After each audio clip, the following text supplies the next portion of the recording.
بسم الله الرحمن الرحيم.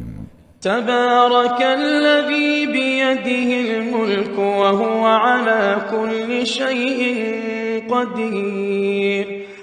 الذي خلق الموت والحياة ليبلوكم أيكم أحسن عملا وهو العزيز الغفور، الذي خلق 7 سماوات طباقا ما ترى في خلق الرحمن من تفاوت فارجع البصر هل ترى من فطور ثم ارجع البصر كرتين ينقلب إليك البصر خاسئا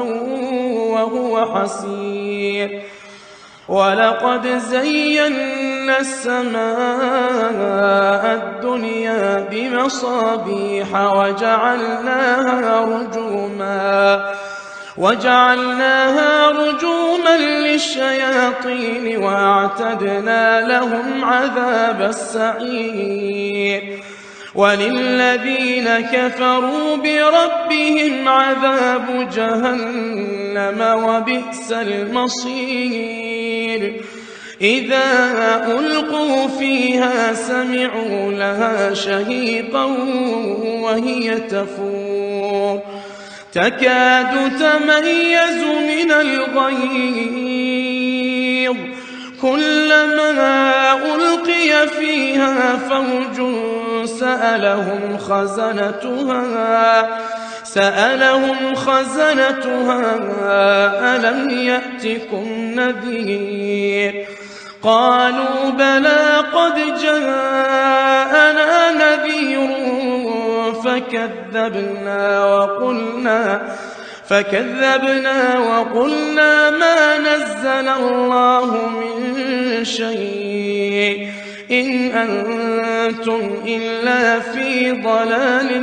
كبير، وقالوا لو كنا نسمع أو نعقل ما كنا في أصحاب السعير، فاعترفوا بذنبهم فسحقا لأصحاب السعير، إن الذين يخشون ربهم بالغيب لهم مغفرة وأجر كبير، وأسروا قولكم أو اجهروا به إنه عليم بذات الصدور، ألا يعلم من خلق وهو اللطيف الخبير، هو الذي جعل لكم الأرض ذلولا فامشوا في مناكبها وكلوا من رزقه وإليه النشور، أأمنتم من في السماء أن يخسف بكم الأرض فإذا هي تمور، أم أمنتم من في السماء أن يرسل عليكم حاصبا فستعلمون كيف نذير، ولقد كذب الذين من قبلهم فكيف كان نكير، أولم يروا إلى الطير فوقهم صافات ويقبضن ما يمسكهن إلا الرحمن إنه بكل شيء بصير، أمن هذا الذي هو جند لكم ينصركم من دون الرحمن إن الكافرون إلا في غرور، أمن هذا الذي يرزقكم إن أمسك رزقه بل لجوا في عتو ونفور، أفمن يمشي مكبا على وجهه وجهه أهدى أمن يمشي سويا على صراط مستقيم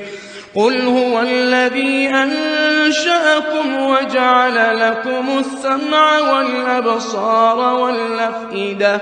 قليلا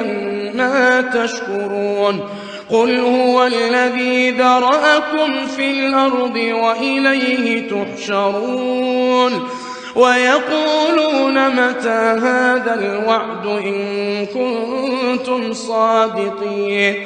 قل إنما العلم عند الله وإنما أنا نذير مبين فلما رأوه زلفة سيئت وجوه الذين كفروا وقيل هذا الذي كنتم به تدعون قل أرأيتم إن أهلكني الله ومن معي أو رحمنا فمن يجير الكافرين من عذاب أليم قل هو الرحمن آمنا به وعليه توكلنا فستعلمون من هو في ضلال مبين قل أرأيتم إن أصبح ماؤكم غورا فمن يأتيكم بماء معين